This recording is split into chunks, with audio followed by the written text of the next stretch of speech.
ఈ స్వస్వరూప జ్ఞానం ఏర్పడవలసింది పోయి విపరీత జ్ఞానం ఏర్పడింది అక్కడ. ఆ విపరీత జ్ఞాన ప్రభావం ఉంటుందిగా. నేను ఎప్పటి నుంచో మీ అందరికీ మొదటి నుంచి చెప్తానే ఉన్నా. ఎంతకాలం అంటే నేను అది అక్కడ ఎంత బలంగా చేస్తే దాన్ని తగ్గడానికి అంత బలహీన కూడా. మరి ఒకసారి పెంచి పోషించిన తర్వాత అహాన్ని దాన్ని బలహీనపరచాలిగా. పైగా అది భౌతికం కాదుగా, అభౌతికం. ఒక్కొక్కటి తగ్గించాలి కదా. తగ్గిస్తే ఒప్పుకుంటుందండి. నేను తగ్గిస్తే నువ్వు ఒప్పుకుంటావా? నువ్వు పనికిరాని దాని అమ్మా అని ఎవరన్నా అన్నారనుకో ఒప్పుకుంటావేంటి? నేను పనికి రాపోవడం ఏంటి అంటుంది. ఆ పోట్లాట ప్రతి మనిషిలో ఉంటుందిగా. అట్లా అందుకే నేను చెప్పేది సహజ సరళ్ అత్యంత సులభం అనమాట. అందుకే బుద్ధిజంలో చాలా ఈజీగా ఉంటుంది. గొడవ అంతా ఉండదు అసలు అక్కడ. మనం నేను దోమ విషయం ఏం చెప్పాను?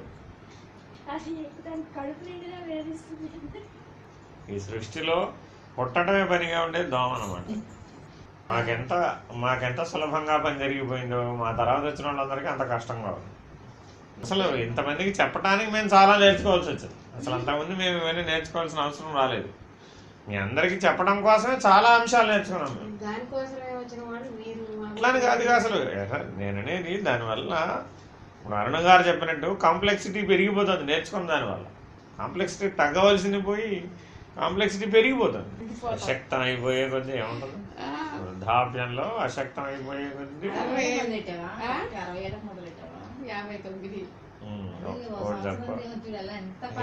ఓ సంవత్సరం కూడా ఉపయోగమే. 24 గంటల్లో వస్తుందని చెబుతారు. మరి నాకు సంవత్సరం వివేకానందుడండి, పరమహంస వివేకానందుడు దానికి ఉపమానం. సజీవులైనటువంటి సద్గురువు, సజీవులైన సత్శిష్యుడు. నాకు భగవంతుడు చూపెట్టవా అన్నాడు. అయిపోయి 24 గంటల్లో తురిగే స్థితిలో ఉన్నాడు. ఆ స్థితిలో ఉండి 21 రోజుల పాటు ఆయన దాంట్లో బయటికి రాల. ఆ స్థితిని ప్రవేశింపజేయడానికి 24 గంటల సమయం పట్టింది అంతే పరమహంసకి. అవునండి, ఆయన ఆ స్థితికి సంసిద్ధుడై ఉండటం వల్ల 24 గంటల్లో తురిగే స్థితిలో వివేకానందుడు ఉండి నరేంద్రుడు వివేకానందుడు అయ్యాడప్పుడు. ఆ సమాధి స్థితి 21 రోజుల వరకు విడిచిపెట్టలేదండి. మరి మనకిప్పుడు ఇట్స్ మోర్ దాన్ ఎనఫ్. అంతే కదా, గెటింగ్ రెడీ.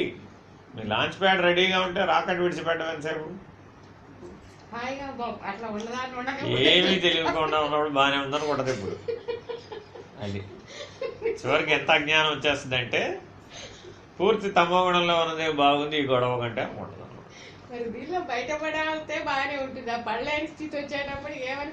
ఇప్పుడు ఇట్లా అనుకుంటున్నావు, ఇప్పుడు ఇలా అనుకున్నదే రేపొద్దున నీకు స్మృతిలో బలంగా పడింది అనుకో, అప్పుడు ప్రాణ ప్రయాణ కాలంలో కూడా అలాగే తోస్తుంది. అప్పుడు ఈ సాత్వికమైనటువంటి జ్ఞానం కూడా నీకు ఉపయోగపడకుండా పోతుంది. అంతే కదా, తర్వాత జన్మకి మారేటప్పుడు ఈ సూక్ష్మ శరీరమే కదా ఉపాధి మార్చేది. ఈ సూక్ష్మ శరీరానికి ఇప్పుడు సత్వగుణ అభ్యాసాన్ని అలవాటు చేసావు. ఆ సాత్విక జీవనంలో నువ్వు ఆనందిస్తూ ఉన్నావు. నష్టం లేదు అక్కడ దాకా. ఎందుకని అట్లీస్ట్ వచ్చే జన్మకి మారినప్పుడు, ట్రాన్స్ఫర్ అయినప్పుడు ఈ సాత్విక గుణ జ్ఞానంతో ఆ సూక్ష్మ శరీరం ప్రవేశిస్తుంది.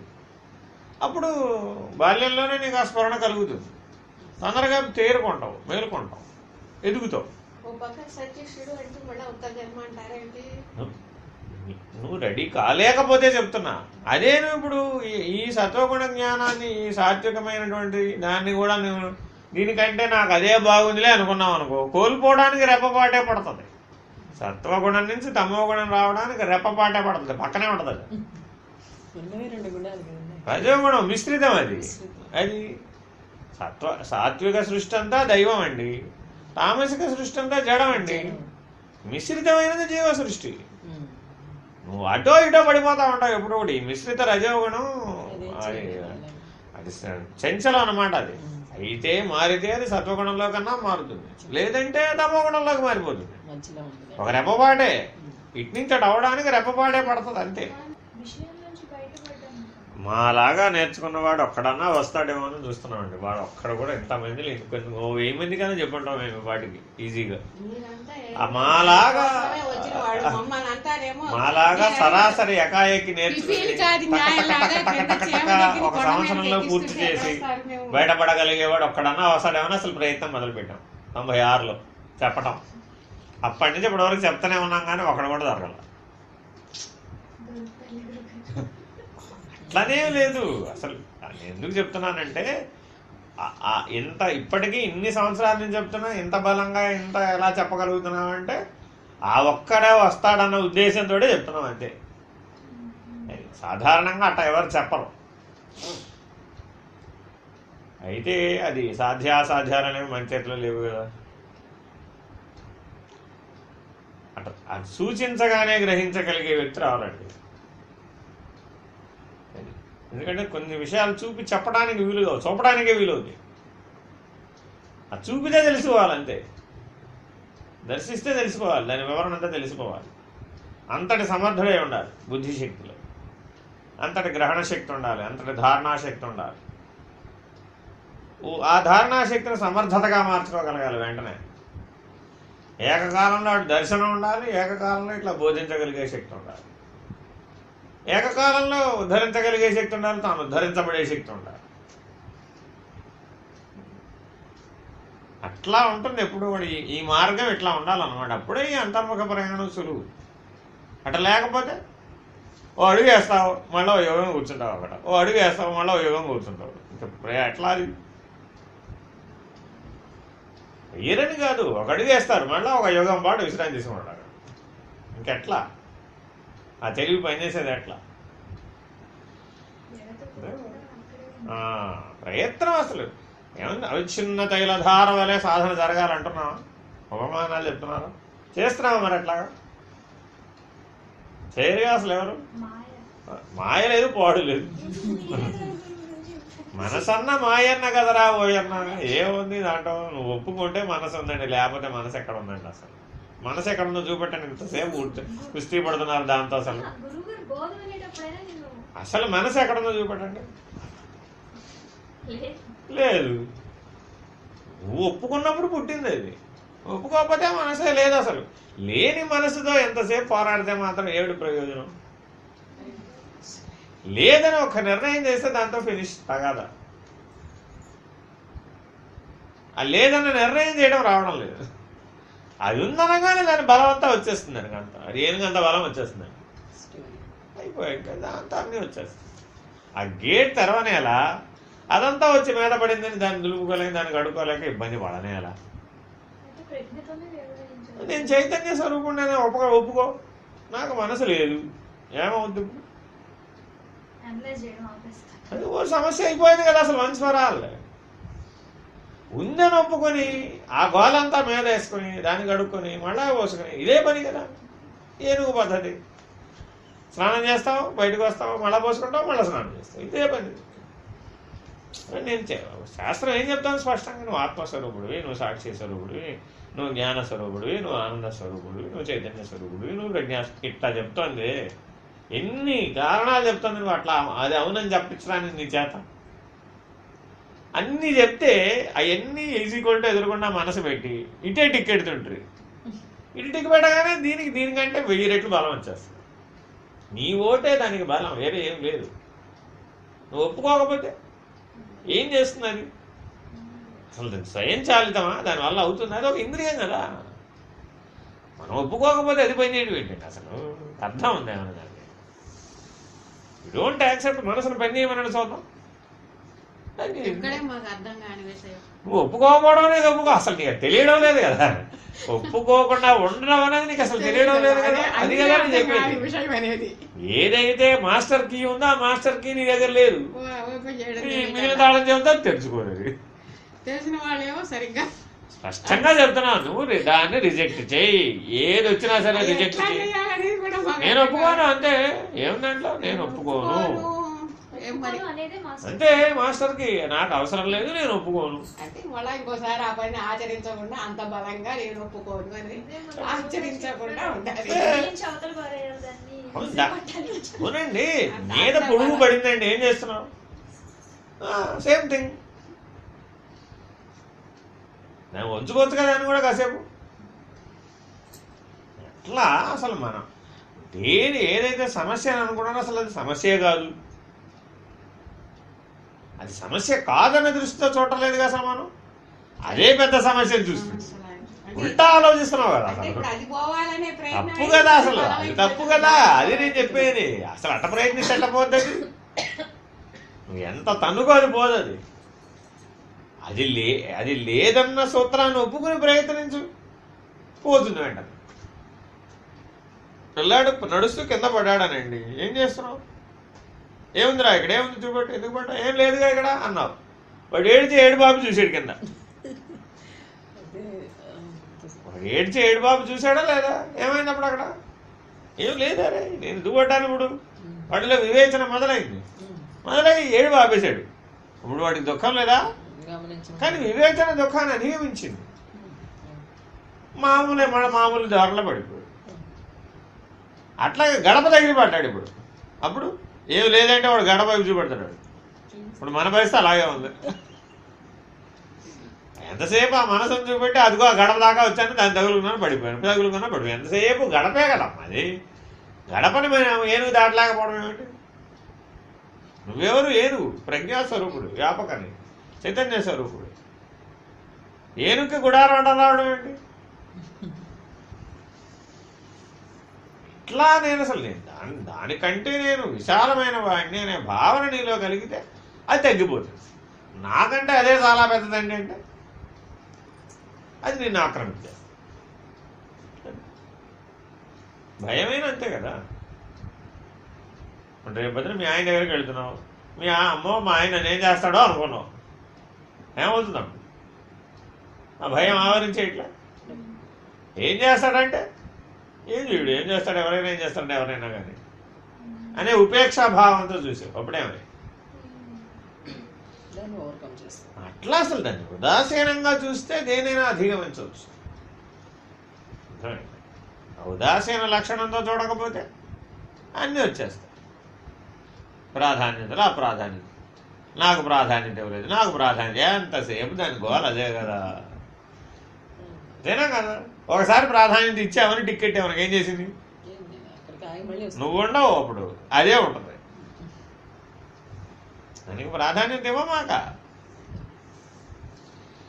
ప్రాధాన్యత ఇచ్చే పద్ధతిలో నువ్వు జీవించినంత కాలం అది అందకుండా పరిగెట్టిస్తూనే ఉంటుంది. చూద్దాం ఎంతసేపు అదే ఒడ్డు మీద ఉంటావో చూద్దామంటే. నేను అట్టాగే చూస్తూ ఉంటాను అంతే. ఈదవలసిన వాడు ఎప్పటికైనా నీళ్ళలోకి దిగాల్సిందేనా కదా. ఒడ్డు మీద నిలబడి నన్ను ఎవడో అవతల ఒడ్డునేస్తాను, ఏమి నేను అట్లా ఏం చెప్పను. నేను అట్లేమి ఎవరికి చెప్పను. అది పద్ధతి కూడా కాదు. ఎంతకాలం ఎదురు చూస్తా ఒడ్డు మీద నిలబడి? ఎప్పటికొప్పటికి దూకాల్సిందే నీళ్ళలో ఈత రావాలంటే. ఒడ్డు మీద కూర్చొని ఈత రాలేదంటే ఎట్ట కుదురుతుంది? బాగుంది. ఆశ చాలా ఉండొచ్చు, దాన్ని ఏముంది, సాధన కూడా ఉండాలి కదా దానికి తగినంత. ఆశ ఒక్కటే ఉంటే సరిపోతుందా?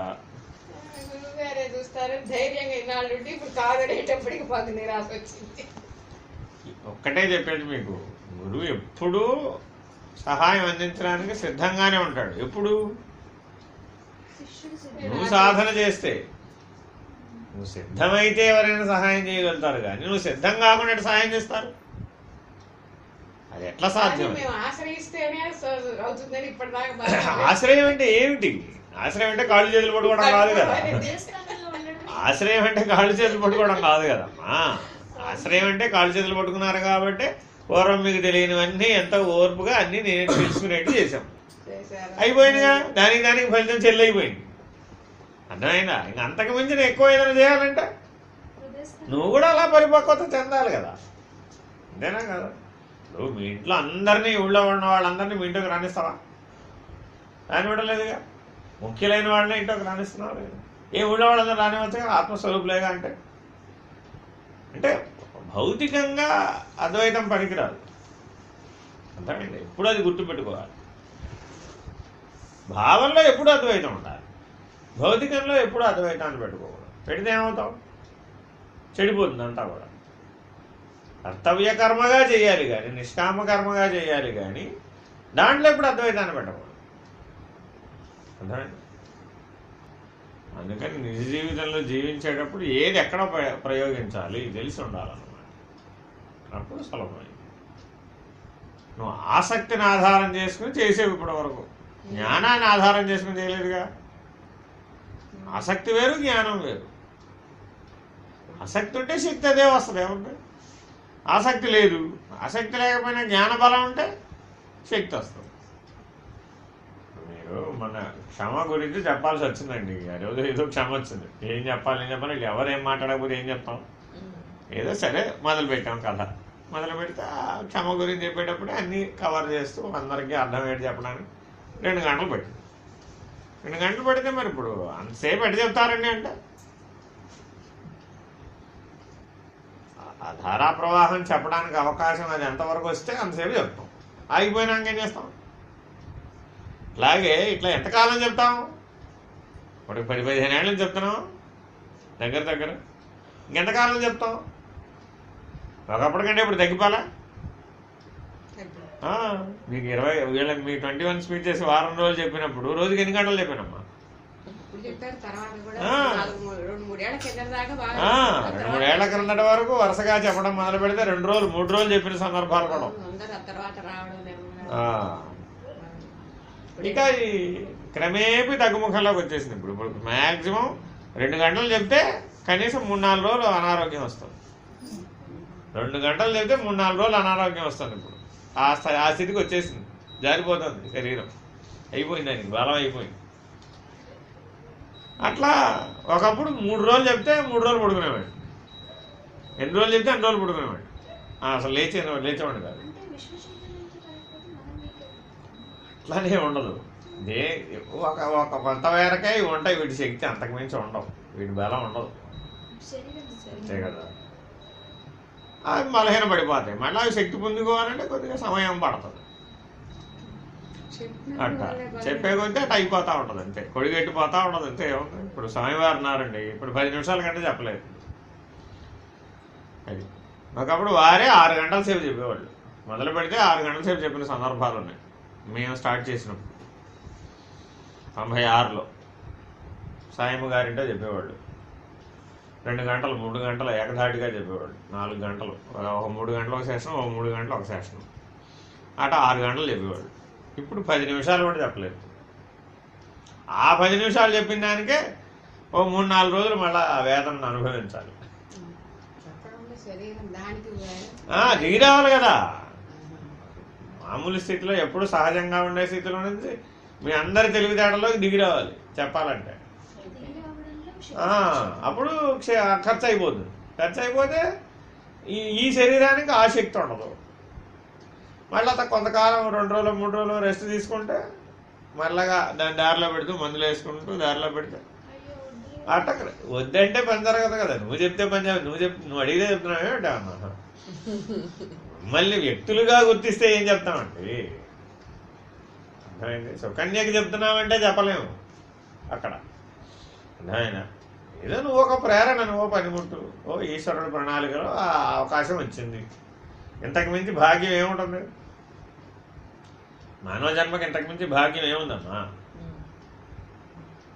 ఆ దైవీ ప్రణాళికలో భాగంగా మీకు పాఠం చెబుతున్నాం. అందులో ప్రణాళికలో భాగం రాకపోతే ఏం చెప్తాం? మీలాగా పాఠం ప్రిపేర్ అయ్యి పుస్తకాలు రాసుకుని ఒక పాయింట్లు అన్నీ ఎత్తుక్కుని అవన్నీ రాసుకొచ్చి మీరందరూ చదివినట్టు చదువుతాం అన్నమాట. మేమంటే చదువుతున్నాం, ఏనాడన్నట్టు చదివామా? ఏమంటే మీకు వరుసగా 10 రోజులు చెప్పినప్పుడు ఆయన ఏనాడన్న పుస్తకం పెట్టి చెప్పామా? ఇప్పుడు చెప్పలేదు. అన్నీ కొన్ని వందల వేల పుస్తకాలు చదువుతాం అనుకోండి, ఆ జ్ఞాన సారాంశం మిగిలిపోతుంది మాలో. అది ఎవరో ఒకరు మీరు ప్రశ్న అడిగినప్పుడు ఆ ప్రేరణగా ఆ తెలుగులో ఉండి చదువుతాం. ఎంతసేపు తెలుగులో పని చేస్తే ఆ కాసేపు అడి చదువుతాం.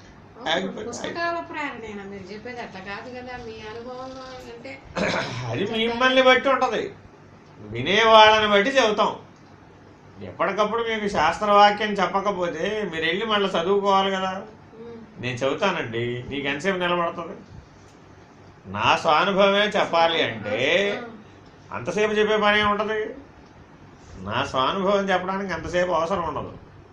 అయితే ఆ స్వానుభవాన్ని మీకు శాస్త్రవాక్యాన్ని జోడించలేదు అనుకోండి, నేను మీకు అది నాటుకోదు. అది మీ లోపల నాటుకోవాలి అంటే మీరు చదువుకున్న శాస్త్రాల్లో ఉన్న వాక్యాలే మీకు చెబుతాం. చెబుతూ ఏం చేస్తాము? మా సాధనా బలంతో మేము ఎట్టా దాన్ని అధిగమించామో, మా అనుభవంతో ఎట్ట చేయలేమో, మేము ఎట్ట దర్శించామో, మాకెట్ట చేత అయిందో మేము చెబుతాం. చెబుతూ ఏం చేస్తాము? మీకు మళ్ళీ ఎట్ట సాధన చేయాలో సాధన వాక్యాలు చెబుతాం. ఇట్లా చెప్పేటప్పుడు ఒక్కొక్క క్రమంలో పేర్చుకుంటూ అదే వచ్చేస్తుంది, ఆ తెలివే వచ్చేస్తుంది. దాన్ని తయారు చేసుకోకర్లా, ఆ స్థితిలో ఉంటే చాలు. నువ్వు స్థితిలో ఉంటే అదే ఆ క్రమం దానికే తెలిసి ఎడ చెప్పాలో అంతే కదా. దాంట్లో నుంచే కదా అంతా పనిచేసేది. నీ లోపల నువ్వు గురువు చేతిలో పనిముట్టుగా ఉన్నావమ్మా. నీలో ఆ గురు సత్తా పనిచేసినంతసేపు ఆడతాం అంతే. ఇది యంత్రమే అప్పుడు మైక్ లాగా మాట్లాడతాం అంతే. అది ఆగిపోయింది, ఇది ఆగిపోయింది. అట్లా ఈశ్వరుడి చేతిలో పనిముట్టుగా, అట్లా గురువు చేతిలో పనిముట్టుగా తయారైపోయావు. అప్పుడేమవుతావు? నువ్వు భిన్నంగా ఎక్కడ ఉన్నావు? నువ్వు భిన్నంగా లేవు కదా అప్పుడు. అదేగా అద్వైతం అంటే. వేరుగా ఉన్నానన్నవాడు వేరుగా లేని స్థితిని పొందడమేగా. ఇప్పుడు ఎలా ఉన్నావు? నామరూపాలతో నేను వేరుగా ఉన్నాను అంటున్నావు. ఈశ్వరుడి చేతిలో పనిముట్టుగా పనిచేసావు, జీవించావు. ఏమైపోయింది? అయిపోయాడు. భిన్నంగా ఎక్కడ ఉన్నావు? అక్కడి నుంచి అసలు నిజమైనటువంటి అంతర్ముఖ ప్రయాణం మొదలవుతుంది. అదవ్వడమే ఇంత అంతర్ముఖ ప్రయాణం అని మీరు అంటుంటారు. అసలు మొదలు పెట్టేదే అంతర్ముఖ ప్రయాణం అంటే అక్కడి నుంచి. నేను చైతన్య స్వరూపుణ్ణి అనేటువంటి తెలివి నీకు వచ్చినప్పటి నుంచి అంతర్ముఖ ప్రయాణం ప్రారంభమవుతుంది. నేను ప్రజ్ఞాస్వరూపుణ్ణి, నువ్వు స్థిత ప్రజ్ఞుడివి కా అంటుంది కదా భగవద్గీత. ఆ స్థిత ప్రజ్ఞాతం వచ్చినప్పటి నుంచి అంతర్ముఖ ప్రయాణం ప్రారంభమై ఆత్మస్వరూపం, బ్రహ్మస్వరూపం, పరబ్రహ్మస్వరూపం, ఆ మూడు స్థితుల్ని దాడతాం. అట్లా దాటితే అయిపోతాం. ఆ చైతన్య స్వరూపం, నేను ప్రజ్ఞాస్వరూపుణ్ణి అర్హతను పొందడంలోనే అదంతా సమయం. పనిచేసావు, పనిచేసినాక ఆత్మసాక్షాత్కార జ్ఞానం కలుగుతుంది వెంటనే.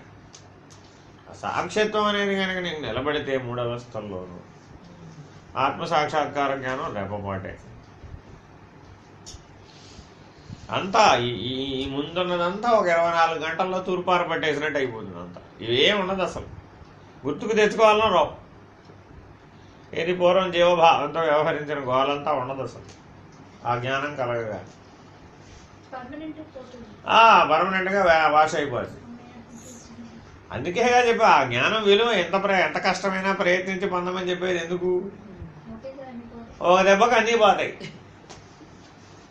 ఇప్పుడేం చేస్తున్నావు? ఒకటి తీస్తే 10 వస్తాయి. అది బెటర్ కదా. కష్టమైన ఒకటి సంపాదిస్తే అన్నీ పోతాయి. ఏదైనా ఒకటి గుర్తుపెట్టుకోండి, ఆశించినంత కాలం, మీరు ఆసక్తితో ఆశించినంత కాలం జీవభావం పోదు. దాన్ని నిరసించడం రావాలి. నాకిది అక్కర్లేదు, నాకిది అవసరం లేదు అని తేల్చి చెప్పుకోవడం రావాలి. వస్తే ఇంకా నిన్నేం చేస్తుంది? ఆ నిర్ణయం మీద నిలబడి జీవించడం రానంత వరకు ఇది కథ కొనసాగుతూనే ఉంటుంది. అది నెవర్ ఎండింగ్ స్టోరీ అన్నమాట. సశేషం సీరియల్ ఆగదు. కాస్త బుద్ధి కూడా పోతుంది కాలయాపన జరిగే కొద్ది. ఏముంది? ధారణాశక్తి లోపిస్తుంది, జ్ఞాపకం రాదు, మరుపు వచ్చేస్తుంటుంది, అశక్తం అయిపోతూ ఉంటుంది. ఎంత ఆలోచిస్తే నొప్పి వస్తుంది, తలనొప్పి వస్తుంది. ఇంకా అట్లా అట్లా అట్లా అట్లా అట్లా అట్లా అట్లా పడిపోతుంది, దేహం పడిపోతుంది. ఏ తెలివి సహజంగా ఎంతవరకు అయితే ఉందో ఆ తెలివితోటి సూక్ష్మ శరీరం మరొక దేహాన్ని ఆశ్రయించేసి నీకు సహజమైన జ్ఞానమే నీతో ఉంటుంది అంతే. సాధనా రూపంలో ఉన్న జ్ఞానం కూడా నీ దగ్గర ఉండదు. కాకపోతే సాధన సులువు అవుతుంది. ఈ ఎక్స్పీరియన్స్ పనికి వస్తుంది. అదేగా ఇప్పుడు చెప్తుంది, సహజమైన జ్ఞానమే ఉంటుంది నీ దగ్గర. ఆహాహా ప్రతి ఎక్కడ ఏ స్టెప్కి ఆ స్టెప్ నువ్వు సహజం అయిపోతుంటావు. అందుకే క్రమముక్తిది. క్రమ మార్గంలో ముక్తి చెందుతున్నావు. ఇప్పుడు సద్యోముక్తి అంటే అర్థమైంటే పొద్దున్న లేస్తే తెల్లారేపటికి అయిపోవాలి. అట్ట అవటం కుదరదు. అది అందరూ అట్టాగే అనుకుని చేరతారు ఈ బడిలో. అది అయ్యే పని కాదని తర్వాత తెలుసుకుంటారు. క్రమముక్తిలో ఎట్లా అంటే అందుకే నీకు ఏ పాఠానికి ఆ పాఠం స్పష్టంగా వచ్చేట్టుగానే చెప్తాం ఇక్కడ. మొత్తం అంతా ఒకసారే చెప్పినట్టు కనపడినప్పటికీ ఎంతసేపు మీకు ఆత్మభావం వరకే చెప్తాం అంతే, అవతలు చెప్పం అసలు. ఎందుకని అవతలు ఊరికే సూచిస్తూ ఉంటాం ఆత్మ బ్రహ్మ పరబ్రహ్మ పరమాత్మ అని చెప్తాం. కానీ ఆత్మ నుంచి బ్రహ్మ అవ్వడానికి కావాల్సింది ఏం మీకు ఇప్పుడు చెప్పటల్లా. ఎందుకు చెప్పటల్లా? నీకు అది తెలివి లేదు. అర్థమైందా? వీళ్ళందరూ ఏంటి ఇప్పుడు పాఠంగా నేర్చేసుకున్నారు, మహావాక్యాలు నేర్చేసుకున్నారు, పూర్ణం కూడా బుద్ధి చేసుకున్నారు, అన్నీ అయిపోయింది. పరబ్రహ్మ దాకా పాఠం చెప్పేసి చేసుకున్నారు. అందుకే నేను కూడా ఆ బడిలో చేరమని చెప్పేది. అప్పుడు పాఠం అయిపోతుంది. ముందు సాంఖ్య విచారణ పాఠం పూర్తి అయిపోతుంది. వాళ్ళు గురువుగారు ఉపదేశం ఇస్తారు, 5 ఉపదేశాలు అయిపోతాయి, 5 పాఠాలు చెప్పేస్తారు. నీకు అప్పుడు తెలియలేదన్న దుఃఖం ఉండదు. ఇక అప్పుడు నీ ఆచరణ ఒకటే మిగులుతుంది. నీ ఆచరణ నీ తెలివితేటలో ఎక్కడుంటే అక్కడ చేస్తావు. నీ సాధనా బలం ఎంత ఉంటే అంత చేస్తావు. అది అదొక మోడల్, అదొక స్కూల్ ఆఫ్ థాట్ అన్నమాట. మా పద్ధతి ఏంటంటే తెలుసుకోవడం ఆచరించడం రెండు ఒకసారే. మళ్ళీ అదోసారి ఇదోసారి ఎంత పనే ఉందానికి అక్కడ. అంత మేధాశక్తి ఉండాలన్నమాట. అలా ఎవరు దేనికి సమర్థులైతే ఆ సమర్థతతో ఆ వికాసంతో ఆ బడిలో చేరతారు. ఎందుకనంటే అసంతృప్తి మిగలకూడదండి. ఎవరైనా ఎప్పుడైనా మీరు ఏదైనా నేర్చుకోండి, అసంతృప్తిని మిగల్చకుండా మిమ్మల్ని సంతృప్తితో పంపిస్తూ ఉంటారు. ఎందుకని అసంతృప్తి మిగిలితే మళ్ళీ దుఃఖపడిపోతూ ఉంటాం. మా బడిలో ఏంటంటే మిమ్మల్ని ఎప్పుడు అట్ట పంపించాం, మిమ్మల్ని ఎప్పుడు ఆలోచనతోనే పంపిస్తాం. మిమ్మల్ని ఎప్పుడు వేదనతో, ఆలోచనతో, సమస్యలతో, పరిష్కారాలతో, ఆలోచనలతో బాగా నీలో సంఘర్షణ నిద్ర లేవి పంపిస్తాం. ఇది మా పద్ధతి. ఎందుకని ఈ పోరాటంలో నుంచి నీలో జ్ఞానం వ్యక్తం అవుతుంది. పోరాడడానికి సిద్ధపరిచి నేను పంపిస్తాను. పోరాడకపోతే నీ జ్ఞానం ఎట్లా వస్తుందమ్మా? అర్థమైందండి? మురళీకృష్ణ గారి దగ్గర మీరు పాఠం చెప్పించుకున్నారు అనుకోండి, మిమ్మల్ని బాగా ఆప్తవాక్యాలు చెప్తారు. మీరు అసలు బ్రహ్మస్వరూపులమ్మా, మీరు అసలు ఏం అనుకోమాకండి. నువ్వు జీవుడని ఎందుకు అనుకుంటావు? నువ్వు బ్రహ్మస్వరూపుడు అనుకో కాసేపు. నేను ఆల్రెడీ నీకు చెప్పేసే కదా, ఉపదేశం చేశానా లేదా? నువ్వు బ్రహ్మస్వరూపుడు, అట్లా ఉండిపో, నీకెందుకు చాలంటాడు. నువ్వు ఇక్కడ ఉన్నంతసేపు ఆనే తలకాయ ఉంటావు, అది గడప దాటగానే మళ్ళీ నువ్వు ఏదై ఉన్నావో అది అయిపోతావు అంతే. ఎందుకని పోరాడలేదు కదా. చెప్పేది ఏంటంటే ఆయన చెప్పాడండి, ఆయన తప్పులేదు అందులో. ఆయన తప్పంటానికి మీకు అవకాశం లేదు. ఎందుకని ఆయన ఇచ్చిన జ్ఞాన ఖడ్గం చేతబూని పోరాడవలసింది ఎవరు? నువ్వే. నీ పోరాటం నేనెందుకు పోరాడతాను అంటున్నాడు ఆయన. జ్ఞాపదేశంగా ఏం చెప్తున్నాడండి? నీ పోరాటం నేనెందుకు పోరాడతాను? నేను నీకు చెప్పవలసిన 4 చెప్పి పంపించానండి. ఉండవలసింది ఎవరు? నువ్వే కదా. ఉంటే ఉంటావు, మానేస్తే మానేస్తాను. నా పాఠం నేను చెబుతాను అంతే. నా పద్ధతి అది కాదు. నువ్వు పోరాడి వస్తేనే నేను పాఠం చెప్తాను. ఎందుకని అసలు పోరాడని వాడికి ఈ పాఠం వల్ల ప్రయోజనం ఏముంది? నేను అసలేం పోరాడని తలుచుకోలేదండి. నువ్వు పరమాత్మ దాకా పాఠం చదివేసావండి, ఏమిటి ప్రయోజనం? పెన్నాండ పంచీకరణం అయిపోయింది, బ్రహ్మాండ పంచీకరణం అయిపోయింది, ఈశ్వర పంచీకరణం అయిపోయింది, మహావాక్యాలు అయిపోయినాయి, అవాంతర వాక్యాలు అయిపోయినాయి. ఇంక చెప్పవలసినవి ఏమీ మగలేదు. ఇంకేం చేస్తాను? మళ్ళీ ఎక్కడున్నావమ్మా అంటే మళ్ళీ ఆత్మసాక్షాత్కార జ్ఞానం రాలేదండి అంటుంటివి. అనుభవంలో ఎక్కడున్నావమ్మా అంటే నేను ఆత్మస్వరూపుడుగా ఇంకా ఉండలేకపోతున్నానండి అంటే. ఇప్పుడు ఈ పరమాత్మ స్థితి అసలు ఎట్లా దీనికి ఇది ఎట్లా లింక్ కలుగుతారు? ఇక్కడేమో జీవుడు శాంతం సుఖదుఖాల మధ్యలో కొట్టుకునేవాడా? అసలు విషయమే లేదనేదేమో పరమాత్మ స్థితే. దీనికి దానికి ఎట్లా లంగరేస్తావు? అట్లా వాచాగా తెలుసుకోవడం అంటే ఎందుకు చెప్తున్నామంటే నేను చెప్తాను, ఏదో ఒక రకంగా చేయటం ఏం ఉండదమ్మా. ఇందులో ఉన్నది స్పష్టంగా చెప్తాను. నా పద్ధతి ఒకటే పద్ధతి. ఏదో ఒక రకంగా ఏది చెయ్యం, అసలు అట్లా చెయ్యరు. ఎందుకంటే నువ్వు అట్లా వెళితేనే పోరాడతావు. అదే చెబుతున్నా నేను. అందుకే చెప్పేది మీరు ఒకటే గుర్తుపెట్టుకోండి. ఇట్లా ఎందుకు అసలు ఈ సిద్ధాంతాన్ని ఇట్లా చెప్తున్నారంటే చరమ దశలో మీరు వేదాంత ప్రయాణానికి వచ్చారు. అశక్తమైపోయిన దశలో వచ్చినప్పుడు ఇప్పుడు పోరాడమని చెప్తే ఇప్పుడు నువ్వేం పోరాడతావు? పోరాటానికి లేస్తావండి, లేవగానే కాళ్ళు చేతులు నీరసం వస్తుంది, బుద్ధికి నీరసం వస్తుంది, అశక్తం అయిపోద్ది, అనారోగ్యం వచ్చేస్తుంది, దాంతో కొట్టుకుపోతుంది కాలహరణం అంతా. అర్థమైందా? సశక్తమైన రోజుల్లోనేమో ఈ తెలియలేదు. అర్థమైందా? అందుకని వాళ్ళు ఒక మనసులో నిర్ణయం చేసేసుకుంటారు ఇక, ఓహో ఈ జీవి ఈ ఉపాధికి ఇంతే, ఇక దీనికి ఇంతకు మించి ఏం సాధ్యపడదు, కాబట్టి కనీసం ఏమిటి నేను అసంతృప్తి ఎందుకు పంపించాలి, అందుకని వాచాగా ముఖతాగా చెప్పి నేను పంపించేస్తాను. అర్థమైందా? వాచాగా ముఖతాగా విన్నది నీకు మరణకాలంలో ఎంత గుర్తుండదు. నువ్వేం ప్రయత్నం చేయకపోతే నీకు విన్నది ఎంతకాలం గుర్తుండదు, ఉంటుందా? మరి అందుకని వచ్చినప్పుడల్లా అవే చెప్తారు. అది నువ్వు ఆత్మస్వరూపుడు, నువ్వు బ్రహ్మస్వరూపుడు, నువ్వు అదిగో ఆ సూత్రాత్మ ఇలా వచ్చావు, నువ్వు కాదు అసలు వాడిది దోషం అంతా, నీదే ఉంది అంతా కూడా అని ఇట్లా నేను ఆప్తవాక్యం చెప్పి నేను ఓదార్చి పంపించేస్తాను. ఉన్న వాస్తవం చెప్తున్నాను. ఈ స్కూల్ ఆఫ్ థాట్ల మధ్యలో ఉన్న విషయం ఇది ఇట్లా ఎందుకు చెబుతారంటే కూడా కారణం చెప్తున్నా. నేను పరిశీలిస్తారు, చాలా స్పష్టంగా పరిశీలిస్తారు. నీ శక్తి ఎంతో, నువ్వు పోరాడవా కొన్ని సంవత్సరాల పాటు పరిశీలిస్తారు కదా. ఓహో వీడి తెలివి ఇంతే, ఉన్నావమ్మా మీ పిల్లల్ని ఎట్లా చదివిస్తున్నావు? వాడి తెలివిని బట్టైనా చదివించేది. వీడి తెలివి చదువు ఇంతకు మించి రాదని నీకు అర్థమైపోయింది, ప్రయత్నం ఎంత చేసినా వీడి వల్ల కాదని అర్థమైపోయింది. ఏం చేస్తావు అప్పుడు?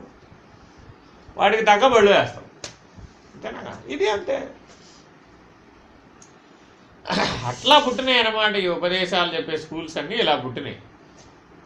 అర్థమైనా? ఒకప్పుడు ఉపదేశాలు ఇచ్చే స్కూల్స్ అలా లేవు, మా పద్ధతిలోనే ఉన్నాయి.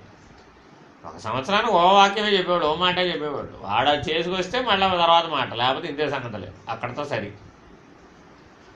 ఆ మోడల్లో ఉండేవి స్కూల్స్. ఆ మోడల్ నుంచి ఇప్పుడు ఏ మోడల్కి వచ్చేసినాయి? మీ పద్ధతిలోకి వచ్చేసాడు. శిష్యుడి పద్ధతిలో గురువు వచ్చేసాడు ఇప్పుడు. ఎందుకని వచ్చినప్పుడల్లా నీకు ఏదో ఒకటి చెప్పకపోతే నీకు అసంతృప్తి. సో నువ్వు వచ్చిన గురు పౌర్ణమి వస్తారు, మధ్యలో ఎవడు కనపడ్డు. ఏం చేస్తారు ఇప్పుడు? అయ్యమ్మా పోయినసారి చెప్పిన పాఠం బాగా వచ్చిందా? బాగా వచ్చిందండి. అప్పచెప్పమ్మా అప్పచెప్తారు. అప్పచెప్పగానే తర్వాత పాఠం లేదు అని కాదు. అసలు అనుభవం అడగడానికి నీకు అక్కడ శక్తి లేదని అర్థమైపోతే నీకు అడిగేది ఏముంది? అక్కడే పొరపాటు పడ్డావు. నీ బుద్ధిని శాంతింపజేయడానికి పనికి వస్తుంది ఉపశాంతి. అది ఎవరికి తెలియాలి? నువ్వు అడగాలి.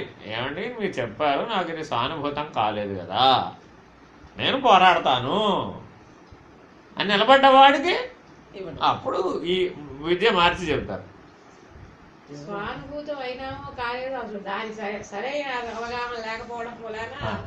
అప్పుడు అయ్యా అట్టా చెప్పుకున్నంతకాలం నీకు ఇదే పాఠం అయితే అర్థమైంది. ఇట్లా అందుకని వచ్చిన వాళ్ళందరూ వినేవాళ్ళలో 100 మంది 200 మంది వింటారనుకోండి. 100 మంది 200 మందిలో ఎవరు ఏ స్థాయిలో స్పందిస్తున్నారో చూస్తారు. చూసి దాన్ని బట్టే వ్యక్తిగత పాఠం చెబుతారు. ఏదైనా నువ్వు పోరాడవలసిందే. నువ్వు పోరాడితేనే ఎవరైనా సహాయానికి వస్తారు. నువ్వు పోరాడకపోతే ఎవరు సహాయానికి రావాలి. నీ మనసును నువ్వు గెలువు, వేరే ఇంకేం అక్కర్లేదు. సాధనలోకెల్లా ముఖ్య సాధనము మనోజయంబు. అయిపోయింది, ఒకే ఒక వాక్యం. ఏనాడు చెప్పారు? విద్యాప్రకాశానందగిరి స్వామి వారు నాకు 16 ఏళ్ల వయసు అన్నప్పుడు చెప్పారు. గాంధీ మున్సిపల్ హై స్కూల్లో 1 టౌన్లో గీతా జ్ఞానయజ్ఞం, 18వ గీతా జ్ఞానయజ్ఞం. స్థితప్రజ్ఞుడవు కా, ఆ 2 వాక్యాలు నాకు నన్ను పట్టుకుని 18 రోజులు విన్నా భగవద్గీత అమ్మగారితో పాటు. 10th క్లాస్ అయిపోయిన తర్వాత సెలవులు అనమాట. వింటే ఆయన మొత్తం 18 రోజులు వినమాట. నువ్వేం పట్టుకున్నావురా అని అడిగినారు. నేను 2 వాక్యాలు పట్టుకున్నాను. ఒకటేంటి? స్థితప్రజ్ఞుడవు కా. ఎన్నిసార్లు చెప్పినా ఆయన అదే మాట చెప్పాడు 18 రోజుల మీద. ఆ స్థితప్రజ్ఞత వచ్చినాక మాట్లాడతాను నీతో మిగిలిన విషయాలు. ఇది లేకపోతే నీతో మాట్లాడడం అనవసరం, వేస్ట్. అది రాకుండా నువ్వు ఎంత తిప్పలు పడ్డా అది అర్థం కాదని చెప్పేశాడు కదా ఆయన. భగవద్గీత అర్థం కావాలి అంటే నువ్వు స్థితప్రజ్ఞుడివై ఉండాలి. అర్థమైతే స్థితప్రజ్ఞుడు అవడం కాదు, నువ్వు స్థితప్రజ్ఞుడివై ఉంటే భగవద్గీత అర్థం అవుతుంది. అదొకటి. 2వ పాయింట్ ఏం చెప్పాడు? సాధనలోకెల్లా ముఖ్య సాధనంబు మనోజయంబు. ఎట్లా అవుతుంది? మనోజయం వస్తే స్థితప్రజ్ఞత్వం వస్తుంది, స్థితప్రజ్ఞత్వం వస్తే భగవద్గీత అర్థం అవుతుంది. అర్థమైందా? ఆవిడ అడిగింది స్థితప్రజ్ఞత ఎట్లా వస్తుంది? చెప్పాడు కదా ఆయనే, మనోజయం సాధనలోకెల్లా ముఖ్య సాధనము మనోజయము. మనసును జయిస్తే స్థితప్రజ్ఞుడివే, చైతన్య స్వరూపుడువే, ప్రజ్ఞాస్వరూపుడువే. అప్పుడు భగవద్గీత అర్థమయ్యే తీరువి. అట్లా నువ్వు సారాంశాన్ని గ్రహిస్తే ఏముందండి, రోజుకి 3 గంటల సేపు 18 మూడు 54 గంటలు విన్నాం. ఈ 2 సారాంశాలు పట్టుకున్నా. ఉదయం మీకు ఇచ్చారు చూడండి బ్రహ్మ విద్య పుస్తకం, అట్లాగే నాకు కూడా బ్రహ్మ విద్య పుస్తకం ఇచ్చారు 96లో. ఓ రాత్రి చదవమన్నారు, ఈ రాత్రికి చదివి రేపు చెప్పండి అన్నారు. పుస్తకం చదివేసే రాత్రి అంతా. పొద్దున వెళ్ళే మళ్ళీ 6ంటికి వెళ్తే ఏమడో తెలుసుకున్నారన్న. షడ్విధ సమాధి నిర్ణయం ఒక్కటి తప్ప మిగిలిందంతా అర్థమైపోయిందండి అన్న. ఈయనేమిటో షడ్విధ సమాధి నిర్ణయం ఒకటే కావాలంటే మిగిలింది అక్కర్లేదు, ఈయన సంగతి ఏంటో చూడండి బలరామకృష్ణయ్య గారు నాకు రికమెండేషను స్వామివారి దగ్గర. అర్థమైపోతే చెప్పమను అన్నారు, అంతే మాట, ఇంకేమనలేదు. అర్థమైందని కూర్చుంటే కాదు కదా, అర్థమైతే పాఠం చెప్పమను. బ్రహ్మ విద్యలో సమాధి నిర్ణయం తప్ప మిగిలిందంతా తెలుసు అంటున్నాడుగా, పాఠం చెప్పమని రేపటి నుంచి అన్నాడు, అంతే అన్నారు, అంతే ఫినిష్డ్. మరి పాఠం చెప్పలేదా? మర్నాడు నుంచే పాఠం చెప్పాము మెహర్ సెంటర్లో. 96 నుంచి పాఠం చెబుతున్నానమ్మా. ఇప్పుడప్పుడా 96 అంటే 2016 వస్తే 20 ఏళ్ళు నుంచి పాఠం చెబుతున్నాను. ఈ సిద్ధాంతం అని పేరు లేకుండా అన్ని సిద్ధాంతాలు మాట్లాడుతున్నా. మెహర్ బాబా కావచ్చు, అరవిందుడు కావచ్చు, రమణ సిద్ధ భగవాన్ రమణులు కావచ్చు, శంకరాద్వైతం కావచ్చు, బౌద్ధం కావచ్చు, జైనం కావచ్చు, బైబిల్ కావచ్చు, ఖురాన్ కావచ్చు, అసలు ఈ గ్రంథం ఆ గ్రంథం అనే భేదం లేకుండా తెలివి ఉంటే అన్నిటికీ పనిచేసేది ఒక తెలివే. ఒకటే, 2 ఒకటే, అన్నీ ఒకటే, ఓదానికే పేర్లు ఇవన్నీ. మనసేనమ్మా అడ్డం, వేరే ఏమి లేదు. నువ్వు అది అయ్యే ఉన్నావు. మనసు అన్న తెర వల్లనే అది కనబట్టలేదు. అసలు లేదు కదా. నా గొడవ ఏంటంటే అసలు ఇప్పుడు ఆ తెరచల్లా కట్టారా ఆ వధువు వరుడు మధ్యలో, అదే మనసు, వేరే ఏముంది? వాడు బ్రహ్మజ్ఞానానికి సంబంధించినటువంటి మంత్రాలని శ్లోకాలని చెప్పి తెర తీసేశారు, అయిపోయాయి. నువ్వు నేను ఒకటే అని తెలిసింది. ఇదంతా మాటలతో కరెక్టే, నువ్వు చేసుకోవాలి కదా. వరికి వాళ్ళం నువ్వు అట్లా చేసుకుంటే ఎంతసేపు అమ్మా? వీలు చదువుతావు. నేనే ఇప్పుడు నీకేం చెప్పాను, గురువు చేతిలో పనిముట్టు అవ్వాలమ్మా అని చెప్పాను, అంతేనా? పనిముట్టు అవ్వాలని చెప్పాను. పనిముట్టై చేస్తే అంతా అద్వైతమే కదా. చెప్పమన్నారా నన్ను? ఇప్పుడు మర్నాడు నుంచి పాఠం చెప్పమన్నారండి. నాకేం తెలుసు? ఏం చెప్పాలో నాకు తెలియదు, ఏం చెయ్యాలో నాకు తెలియదు, వాళ్ళు ఏం అడుగుతారో నాకు తెలియదు. నా ముందున్న వాళ్ళందరూ, కూర్చున్న వాళ్ళందరూ ఒక 20 ఏళ్ళ నుంచి అప్పటికే 30 ఏళ్ళ నుంచి వేదాంతంలో ఉన్నవాళ్ళు, వాళ్ళంతా కూడా వాళ్ళు ఎదురుకుండా కూర్చుని ఉన్నారు. పాఠం చెప్పమన్నారు, ఏం చెప్పాలి? నేనేం చదవలేదుగా. బుక్ చదివితే బుక్లో చెప్పడం ఎట్టా కుదురుతుంది? అర్థమైందా? సరే, అదనమాట. అదే వారు అక్కడ వెనకాల అక్కడ కూర్చున్నారు, నేను వారి ముందు కూర్చుని ఉన్నాను, వీళ్ళు నా ముందు కూర్చుని ఉన్నారు వినేవాళ్ళు. సరే అప్పచెప్పేసాను, అంతే. నా ఒళ్ళ ప్రాణమనోబుద్ధుల్ని అప్పగించేసాను ఆయనకంతే. నా తెలివి ఏమి లేదు ఆయన, నువ్వేం పలికిస్తే అదే పలుకుతాను అంతే. రెప్పపాట్లు అయిపోయింది అంతే. సర్వస్వ శరణాగతి అన్న విషయం రెప్పపాట్లు అయిపోయింది. మనసు అనే తెర ఒక రెప్పపాట్లో ఆ ఒక దెబ్బతో అయిపోయింది అంతే, ఫినిష్డ్. అప్పటి నుంచి ఏదైనా సరే మాట్లాడగలను. ఆయన పక్కన కూర్చుంటే ఏ సిద్ధాంతమైనా మాట్లాడతాం. నాకు చదవక్కర్లే ఆ విషయం, ఆ గ్రంథం మనం చదవక్కర్లే. ఆ విషయం చెప్పబోయా అంటే చెప్పేయడమే. అదిగో అది వాళ్ళు ఏదో అడుగుతున్నారు చెప్పబోయా అంటే చెప్పడమే. అది తెలుసా తెలీదా, ఆ గ్రంథం చదివామా చదవలేదా ఏం ఉండదు. పోనీ ఆయన చదివారా, నేనేం చదవలేదంటారు ఆయన. అట్లా అది దైవత్వంలో ఉన్నటువంటి విశేషం, అది ప్రజ్ఞలో ఉన్న విశేషం. అన్ని శాస్త్రాలు అందులోంచే పుట్టినాయి, కొత్తగా రాలే. నువ్వు ఆ స్థితిలో ఉంటే అవే వస్తాయి. కాబట్టి అట్లా గురువు చేతిలో పనిముట్టు అవ్వడం, ఆ శరణాగతి రావడం చాలా ముఖ్యం. అహం లేకుండా ఉండాలి. తను మన ధన ప్రాణములు నావి కాదని ప్రవర్తించాలి. నా తను ఇది నాది కాదు, ఈశ్వరార్పితం, నేచ్ఛయాకృతం, నా ఇచ్ఛానుసారం నేనేం ప్రవర్తించను అని ఇచ్చని వదిలేశాడండి. ఇంకేముంది వాడికి? ఫినిష్డ్. అది అర్పించడానికి ఎంత సమయం పడుతుంది? నిర్ణయమేగా. ఒకసారి అర్పిస్తే వెనక్కి తీసుకోవడానికి వీలవుతా? అయిపోయా. అట్టా నిలబడి ఉండాలి. నేను చెప్పేది అది. సచ్చిష్యుడు సద్గురువు అంటే పద్ధతి అది. ఇచ్చేశానంటే ఫినిష్. రెప్పపాటుతో అక్కడ అయిపోయింది, అంతే, తెగిపోయింది అంతే. ఈశ్వరార్పితం నేచ్ఛయాకృతం. నేను నాయన నా తనుమనధన ప్రాణములను నా ఇచ్ఛానుసారం నేను వినియోగించను. ఫినిష్డ్. నీపై ఆన.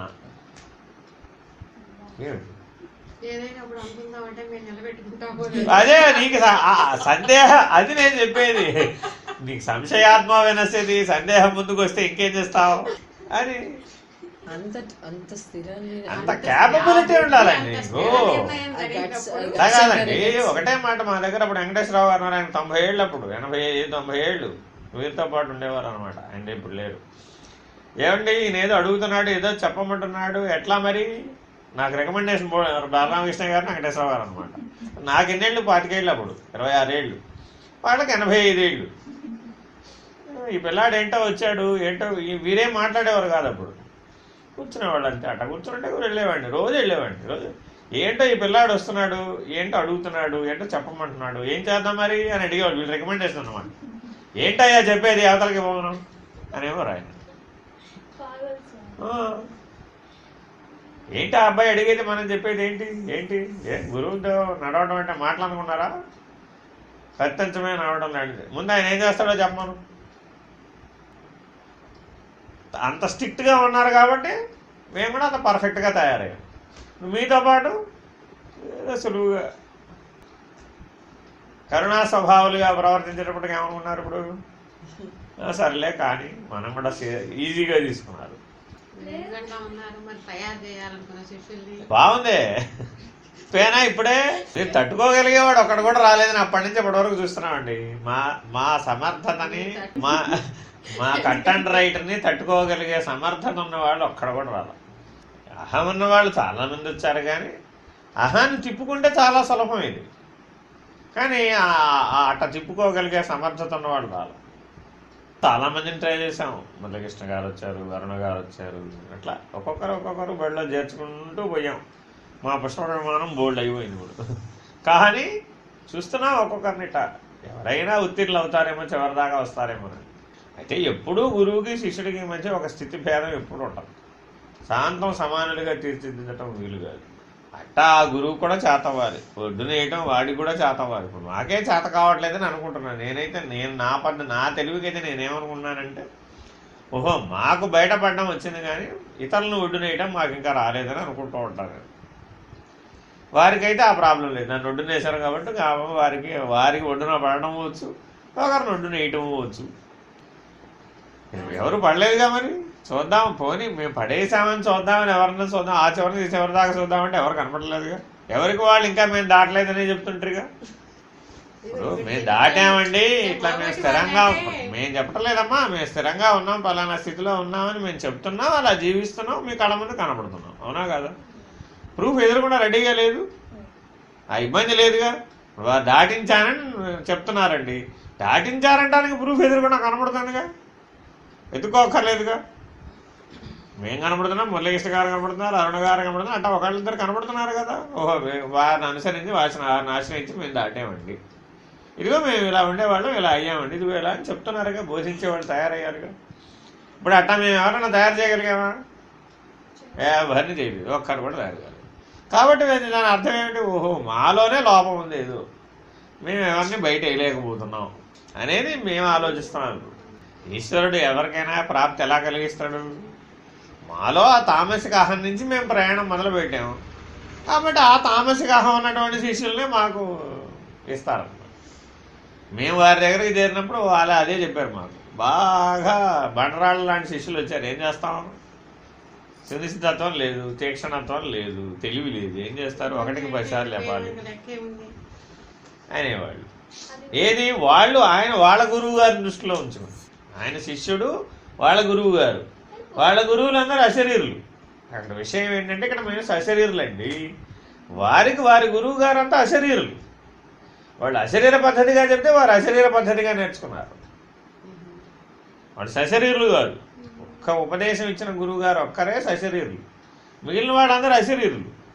ఆయన అలా నేర్చుకున్నారు విద్య. ఇప్పుడు ఆయనతో పోలిస్తే మనం ఏమి కొరగాని వాళ్ళమేగా. భౌతికంగా కదా అంతే.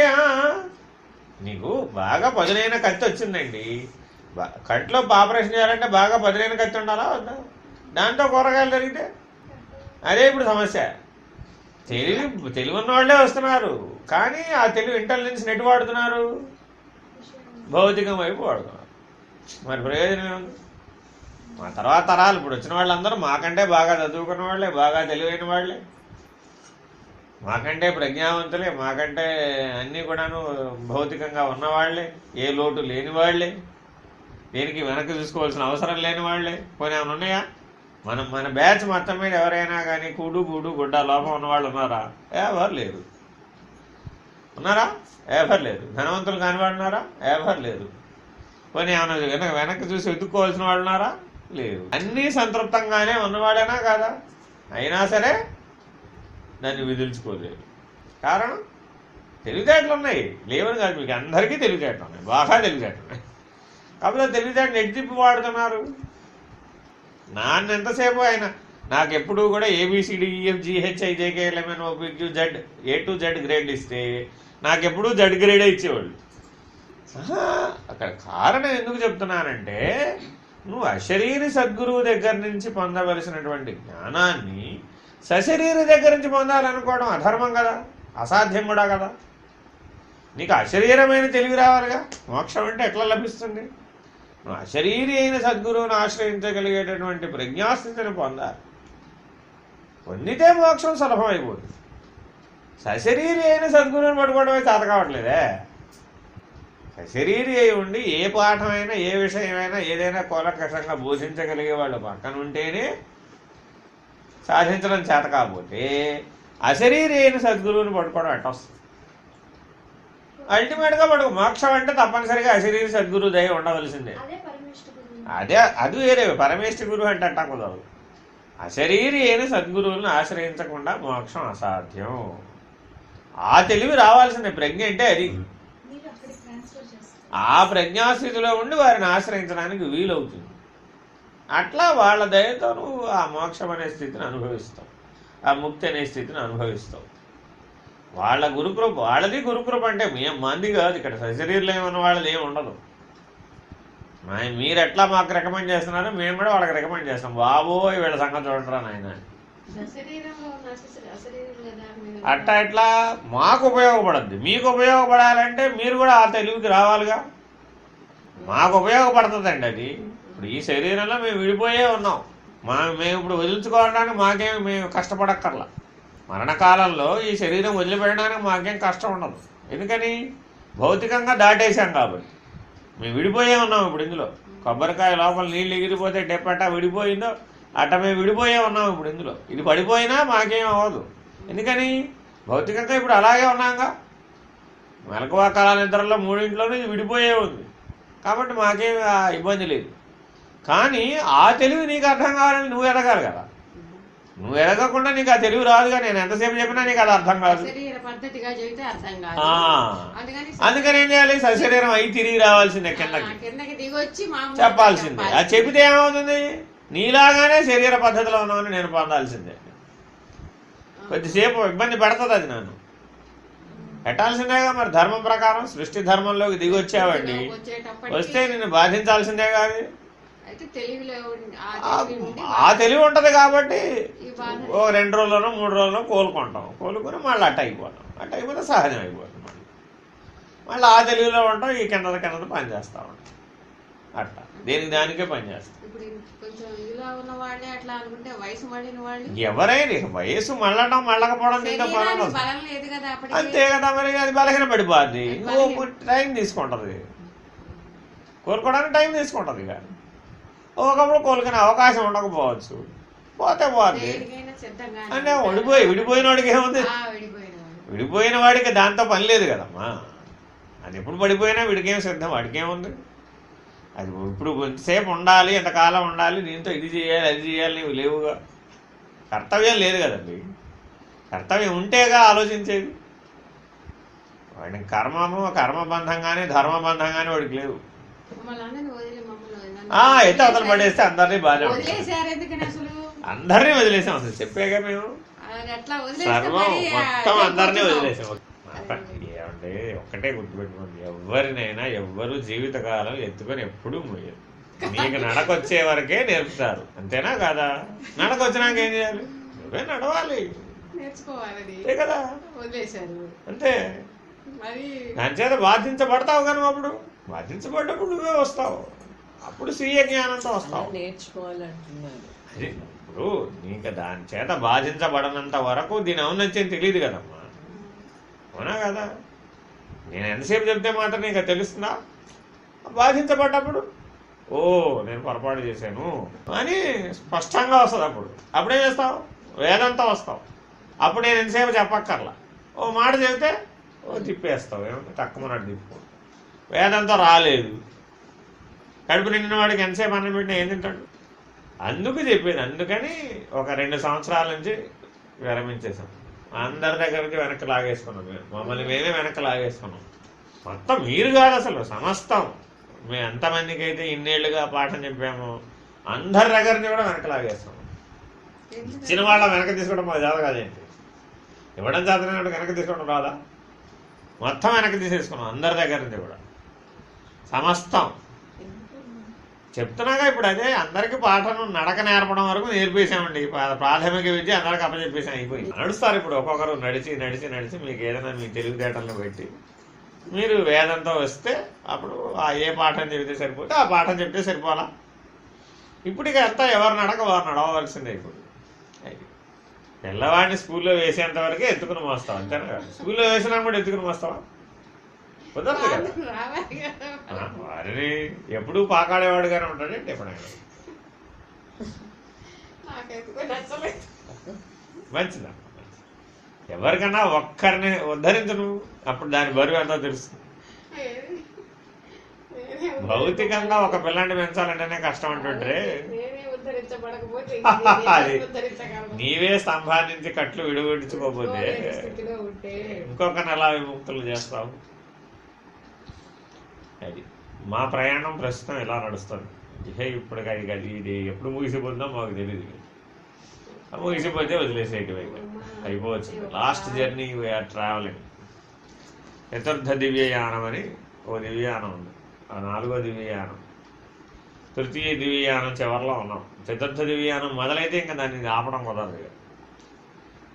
అది 4 దివ్యయానాలండి. అంతర్ముఖ ప్రయాణం 4 దివ్యయానములు అని మెహర్ బాబా బాగా భగవద్వచనంలో వివరించాడు అన్నమాట. చైతన్య స్వరూపుడై ఆత్మసాక్షాత్కార జ్ఞానం పొందినప్పటి నుంచి జన్మరాహిత్యం పొందే వరకు 4 దివ్యయానాలు అన్నమాట. ఇప్పుడు 3వ దివ్యయాన స్థితిలో ఉన్నాం మేము. 3వ దివ్యయానం దాటితే ఇక 4వ దివ్యయానంలోకి వస్తే అసలు ఈ తెలివి కూడా ఉండదు. ఇప్పుడు ఏదో కొద్దిగా సమన్వయం చేసి అటు ఇటుగా చెప్తున్నాం, ఇంకా అయిపోవచ్చింది అది కూడా. అది ఇంకా ఒక 2-3 సంవత్సరాలు 2 ఏళ్ళు ఉంటుందని అనుకుంటున్నాను. నేను అనుకోవడం 2 ఏళ్ల లోపల అయ్యేపోదు. ఇప్పుడు అట్లా ఊరకొంటమే. అప్పుడు ఇక ఉన్నంతసేపు అది ఊరకొండటం అంటే ఇంకేం ఉండదు. ఇంకా పాఠం చెప్పాల్సిన అవసరం కానీ దైవ ప్రణాళికలోంచి బయటకు వచ్చేస్తాం. చతుర్థ దివ్యానంలోకి వచ్చేస్తే ఇక దైవ ప్రణాళిక పనిచేయదు, అవసరం ఉండదు. ఇక తృతీయ దివ్యానంలో ఉన్నంతసేపే దానికి తల ఒగ్గి పనిచేస్తూ ఉంటుంది. అప్పుడు మీరు ఎవరైనా అడిగితే చెప్పాలనే ప్రేరణ కలుగుతుంది. ఇంకా అడిగితే చెప్పడం ఉండదు, ఏముండదు. అడగడం లేదు, చెప్పడం లేదు, ఇంకేముండదు. అసలు ప్రేరణ మాట్లాడాలంటే ఏముండదు ఇక అక్కడ. ఊరకు ఉంటామే, ఇక చూస్తూ ఉంటాం అంతవరకు. ఎవరు ఎంత తొందరపడ్డా నువ్వు దానికి తగినటువంటి పరిస్థితిలో ఉంటేనేనండి. ప్రారంభం భోగతో నశ్యేత్. చేస్తూనే సాధించాలి కదా, మరి చేయకుండా సాధిస్తావు? అసలు చేత కదా ఇదంతా. చదువుకున్నానండి అంటే పాఠం అయిపోద్దా? అవును కదా. ఓ సీతారామాంజనేయ సంవాదం ఓ పుస్తకం తీసుకోండి, చదివారు మీరు, మీకు ఏ మేరకు అర్థమైంది? ఒక 35 టెక్స్ట్ ఉంటాయి కదా, వివేక చూడమని, సీతారామాంజనేయ సంవాదం, అష్టావక్ర గీత, వేదాంత పంచదశి, ఇవన్నీ సర్టిఫైడ్ టెక్స్ట్స్ అనమాట. ఇవన్నీ మెహర్ బాబా భగవద్వచనం, అందులో భగవంతుని దశావస్థలు, అరవిందుని పూర్ణయోగం, భగవాన్ రమణుల సద్దర్శనం, ఇవన్నీ సర్టిఫైడ్ టెక్స్ట్లు అనమాట. ఇవన్నీ ఒకే లెవెల్ అనమాట, ఒకే రేంజ్ ఇవంతా కూడా. మరి ఆ సర్టిఫైడ్ టెక్స్ట్లన్నీ మనం ఆ సమర్థమైనటువంటి స్థితిలో ఉండి, అనుభూతమైన స్థితిలో ఉండాలి. ఉంటే ఎవరు ఏ స్థితికి సంబంధించిన సాధకుడు వచ్చినా సరే వాడు చెప్పేదాన్ని అలా కర్తలామలకంగా చూడగలుగుతాం. వాడికి ఏ స్థితిలో ఉండి ఎక్కడికి సహాయం చేయాలి, ఎట్లా అందించాలో తెలిసిపోతుంది. మీరు అందరు ఉన్నారు, మా తలా ఒక స్థితి గురించి మీ తెలుగులో మీరు ఏదో మాట్లాడుతూ ఉంటారు, అంతేనా? అందరికీ ఎవడికి వాడికి సహాయం చేయాలిగా, ఎట చేస్తాం? ఆ తెలివి నీకు ఉండాలమ్మా. ఇప్పుడు అమ్మాయి ఉంది, అమ్మాయి ఎవరు? ప్రకాశ్రావు గారు వాళ్ళ అమ్మాయి పేరేంటి? ఏదో ప్రకాశ్రావు గారు వాళ్ళ అమ్మాయి పేరేంటి? హేమ. హేమ ఏదో ఇప్పుడు ఇందాక చెప్పుకొచ్చింది. అమ్మాయి ఈ మధ్య రీసెంట్గా 1 సంవత్సర కాలంలో బాగా మార్పు వచ్చింది అమ్మాయి. మరి ఇప్పుడు ఆ తెలుగులో మరి అమ్మాయికి సహాయం చేయాలి, అమ్మాయికి చెప్పాలంటే వాళ్ళు ఏదో వాళ్ళ తెలుగులో వాళ్ళు చెప్తారు, ఇది ఇట్టయింది, అది అట్టయింది, అది ఇట్టయింది, ఇది ఇట్టయింది. చెప్తుంది ఏదో బయలు అది అట్టా ఏదో అట్లాగే వాళ్ళు సుమిత్ర, చిరువల్లంక సుమిత్ర ఉంటారు. ఎందుకుంటారు? ఇప్పుడు చిరువల్లంక సుమిత్ర గారు ఉన్నారు, ఆవిడకి ఏముంది, చదివేం లేదు. ఆవిడ 5వ క్లాసు చదువుకుంది. ఆవిడ మీ అందరితో పోలిస్తే చాలా తక్కువ చదువు, కానీ ఆవిడ పద్ధతి ఏంటి? సహజం, సరళం, యాజ్ సింపుల్ యాజ్ ఇట్.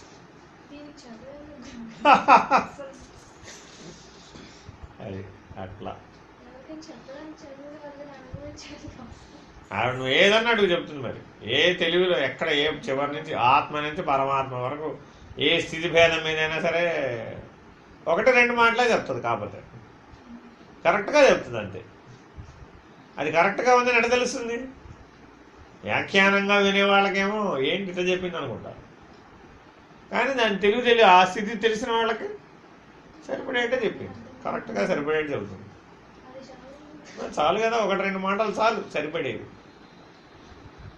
అట్లా నేను అనేది ఈ ధ్యానం కేవలం భౌతికం లౌకికమైనటువంటి విద్యాధికత్వం చేత రాదు, కానీ ఆ తెలివిని ఇటు వాడాలి. ఆ తెలివి నిరుపయోగం కాదు కదా. ఇటు వాడకపోవడం వల్ల ఏమైంది? ఇంకేముంది చెప్తున్నానా? ఇప్పుడు నువ్వు ఒకసారి ఆ గోడకెళ్ళి గుద్దుకోవడం, వెనక రావడం, గోడకెళ్ళి గుద్దుకోవడం, వెనక రావడం, అదే ఉద్యోగంగా పెట్టుకున్నాం అంతే. పక్కన రైట్ అక్కడే స్విచ్ బోర్డు ఉంటుంది, రైట్ సైడ్. తెలిసిన దాంతో సంతృప్తి చెందిపోతున్నాం అంతే కదా. ఎవరికి పాయింట్ అది నాకు కూడా అర్థమైంది. ఇప్పుడు అది ఏదైతే ఏదో శాస్త్రం తెలుస్తున్నది, ఆ తెలిసిందే సత్యమని అక్కడే ఆగిపోతున్నాను. అది కాదని నిరూపించడం నీకే రావాలి. రావాలంటే ఏం చేయాలి? ఆ తెలివికి లోబడనటువంటి గ్రంథాన్ని తీసుకుని సీతారామాంజనేయ సంవాదం తీసుకుని చదువు.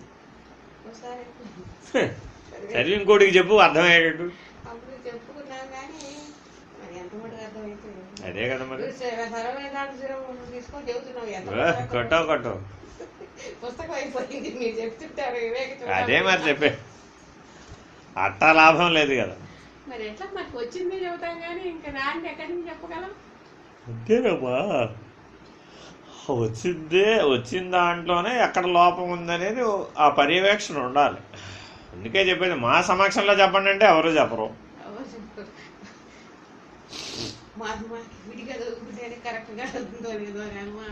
ఏముంది మరి ఇంకా మా సమక్షంలో చెప్పండి అంటే ఒకరికి నోటో మాట రాదు, అయిపోయా. నిర్మల గారితో సహా రాదు ఎవరికి మాట. ఇంక మీరందరూ ఉత్తీర్ణులు అయ్యారని ఎట్ట చెప్తాం? తీసుకొచ్చిన వాళ్ళు ఎవరెవరిని పడేస్తారు చెప్పమ్మా. ఎవరికి వాళ్ళు కదా మొదట బాధ్యులు. ఫస్ట్ బాధ్యులు ఎవరు? మేము పట్టుకున్నంత కాలం అహంతో, ఒక రకమైన అహంతో ఉండిపోయినాము. కాదని తెలిసిన తర్వాత ఇప్పుడు దానిలోంచి అది బిగుసుకుపోయి కూర్చోనుంది. చిన్న సంఖ్యలు పోయి పెద్ద సంఖ్యలు వచ్చినాయి.